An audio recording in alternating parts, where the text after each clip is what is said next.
Magandang hapon po mga idol. Ayan, tayo ay i-tutor natin sa ating mga beginners yung kung paano magawa ng septic tank. Ayan, ganito lang mga idol ang gagawin nyo. Kailangan bago kayo mag-layout ng septic tank, dapat naka-level sa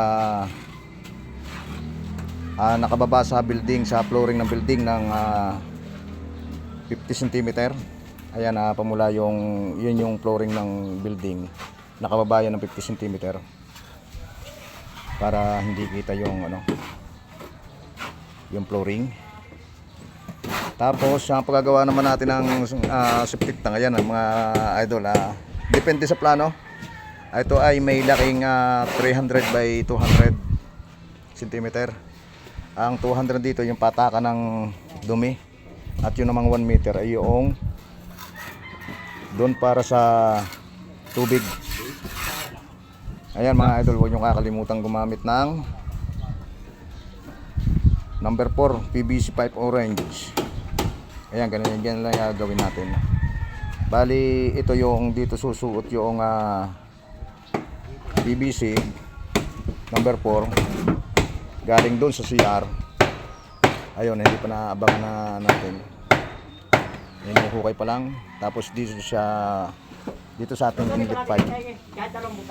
Ito, yun naman yung PVC yun sa padalawa na yun. Pamula dito 30 cm. Nakalagay pamula sa finish floor ng ating septic tank at baba ng 30. Tapos kinakailangan yung padalawang overflow natin nakababa ng 5 cm. Magiging 35 po yun.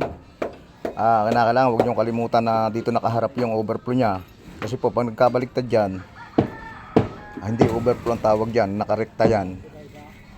Sasama po yung dumi papunta doon kapag nagkabaliktad yung lagay nyo. Yung padalawang yun, kinakailangan na tubig lang po yung papasok doon, iwan yung dumi dito, kaya ganyan yung lagay yung sa overflow natin. Ngayon kung sakaling dumating yung panahon na mapuno, doon naman siya doon sa ating outlet pipe, doon naman siya aagos doon sa ating outlet na inilagay yung patatlong yun. Dito siya mabay bakod. Yan, diyan iuhukay na lang natin dyan papunta sa ilat. Nakahukay po yan doon papunta sa ilat. Huwag natin kakalimutan yung ating outlet. Ngayon ito namang isang PVC nakalagay na ito. Ito po magkapantay ito, magkalibel, at saka yung isang yon, kasi ito galing second floor. Ayan, may mga pa tayo dyan, may mga CR pa sa taas. Bali tatlo pa yung CR sa taas. Dito naman manggagaling, dito na lang natin kakapit sa kung ito sa poste papunta doon. Ayan. Bali po magkalibel siya, at saka yung kabilang inlet pipe. Ayan, ganyan lang po mga idol ang paggagawa ng septic tank. Ayan, level po yan, dapat nakalibel. Tapos yun, doon naman manggagaling, ibubutas na lang natin dyan. Sana makatulong dun sa ating mga beginners kung paanong magawa ng septic tank. Ayan, kung titingnan natin, septic tank lang madaling gawin. Hindi po, maproseso rin po ang septic tank. Kasi pag nagkamali kayo ng baba, doon katulad sa dalawang yun, hindi aagos doon yung tubig, hindi pupunta doon sa kabila. Pag nagkamali kayo ng kabit, malaking problema yan.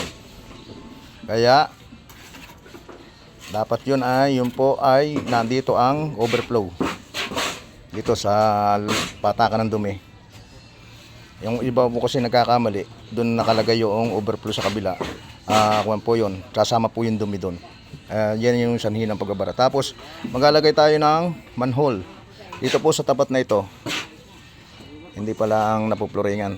Ayan, manhole po. Bali po dalawang manhole niyan, isa dito sa patakan ng dumi at isa sa patakan ng tubig. Ayan, at ito naman po pinakikilala natin ating kasama dito sa kwan, si Sir Raymond Hermorines. Ayan, galing Tarlac pa siya.